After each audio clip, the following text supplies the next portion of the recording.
Characterization, the six components, is created by Debraavans and is a page in Essential Strategies Teaching Characterization.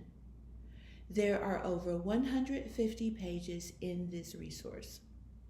This document is a biggest bang for your buck document and can be utilized across grade levels with fiction and nonfiction text, thereby creating instructional coherence and equitable daily learning experiences within and across grade levels.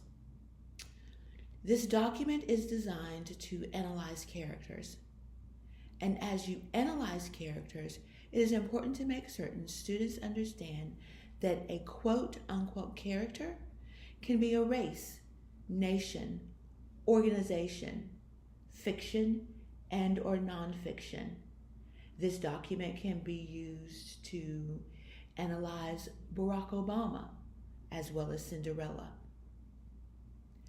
As a result, this document crosses content area and can be utilized in reading instruction, science instruction, social studies instruction, and the arts. As you look at this document, notice that it stretches into the highest levels of Bloom's taxonomy and the highest standards expectation. It moves from identifying a character to analyzing a character's contribution to the text, which all students are capable of via scaffolding. I do, we do, you do, and appropriately assigned text that incrementally increases in complexity as capacity unfolds.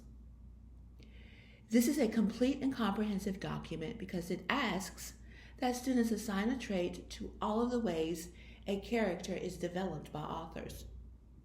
Authors develop characters via their actions and behaviors, the way they approach problems, what they say to themselves or aloud, what others say about them, their relationship with others, as well as their physical appearance.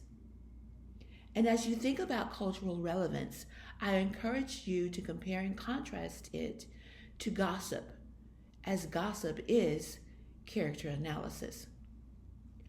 Notice that this document asks that students identify textual evidence as it pertains to each component and assign a trait. You may focus on a single trait or multiple traits. When explicitly demonstrated, this document demystifies Part A, Part B questioning on high-stakes assessments, with Part A being identifying a trait and Part B being identifying supporting textual evidence. Part A might be identifying a motive, with Part B being identifying supportive textual evidence. Characterization, the six components, seamlessly moves into inferring motives, evaluating and making judgments, and analyzing a character's contribution with textual evidence to support.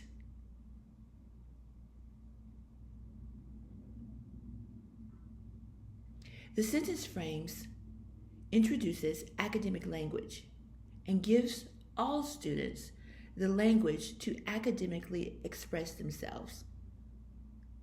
An essential for second language students, and academic language deprived students, as well as developing academic language in a developmental progression. Another feature that should not be missed is the language that develops students' academic identities.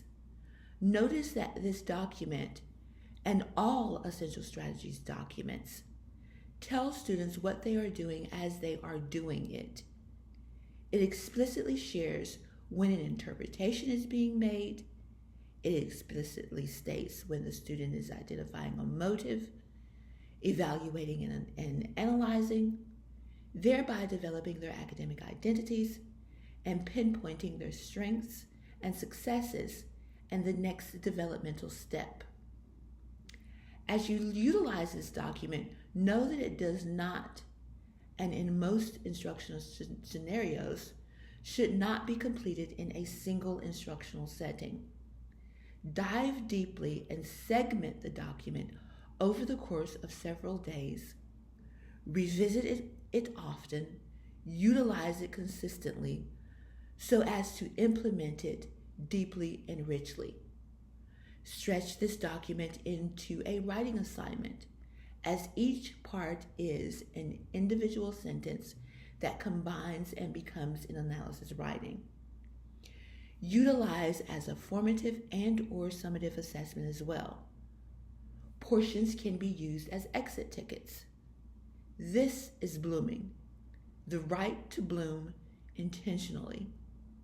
Please contact Deborah Evans at 312-607-8668 to collaborate, to purchase the resource, and schedule professional development. You may also access me on YouTube at Essential Strategies, The Right to Bloom, and at my website, essentialstrategiesedu.com.